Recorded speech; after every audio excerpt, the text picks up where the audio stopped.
In a quiet village not far from the busy roads leading to the markets of Accra, there lived a young woman named Nana Ama.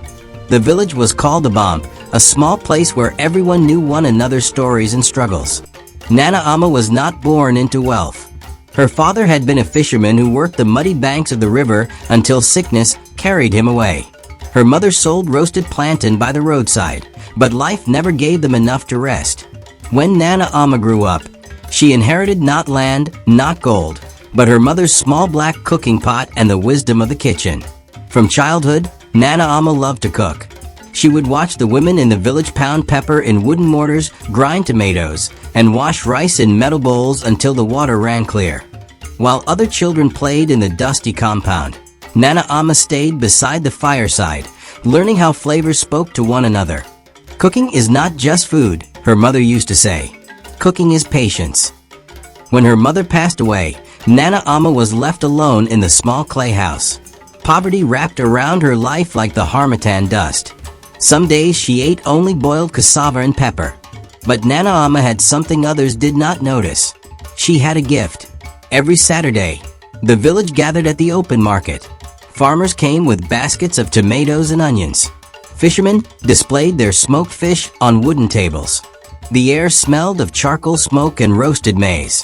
One day, Nana Ama decided to cook rice and sell it. She borrowed a small wooden table and placed her mother's black pot on a charcoal stove. She washed the rice carefully, sliced onions slowly, and crushed fresh pepper with ginger and garlic. She added tomatoes and stirred them patiently. Then she added something special. A secret blend of spices her mother once taught her: cloves, bay leaves, a little thyme, and smoked fish stock. When the rice simmered inside the pot, the aroma drifted across the market like a visitor who refused to leave. People began to turn their heads. "What is that smell?" one woman asked. "It smells like jollof," another said. But it was not ordinary jollof rice. It smelled richer, deeper, warmer. Soon a young taxi driver came with a small bowl. "How much?" he asked. "Just 2 cedis," Nana Ama said softly. He tasted the rice and froze. Then he laughed loudly. "Ei, this rice is dangerous." Others gathered. Women with babies on their backs, traders, students, bus drivers. Within 2 hours, the entire pot was empty. From that day, Nana Ama returned to the market every week. Her jollof rice became the talk of the town. People said her rice tasted like the cooking of grandmothers mixed with something new. Some said it reminded them of village festivals. Others said the aroma alone could make a hungry man forget his anger. But not everyone was happy. Across the market was a rich caterer called Madame Serwa. She owned 3 cooking stalls and had many workers. For years, she had been the most famous food seller in the area. Now customers were leaving her tables and walking toward Nana Ama's little charcoal stove. Madame Serwa was not pleased. "How can a poor girl compete with me?" she complained. One afternoon, she secretly bought a plate of Nana Ama's jollof rice.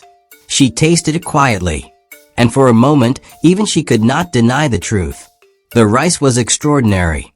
Still, jealousy is a stubborn thing. Madame Serwa tried to copy the recipe. She used expensive ingredients and large cooking pots, but the flavor was never the same. Because Nana Ama cooked with something money could not buy: care, patience, respect for food. Months passed.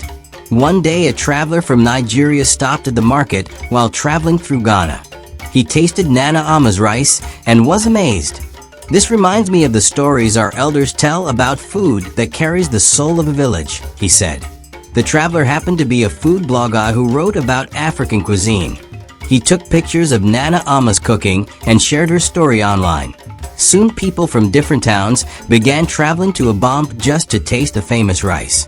Drivers from Kumasi, traders from Takoradi, and students from Cape Coast came looking for the small stall with a black cooking pot. Some said her rice was the best in Ghana.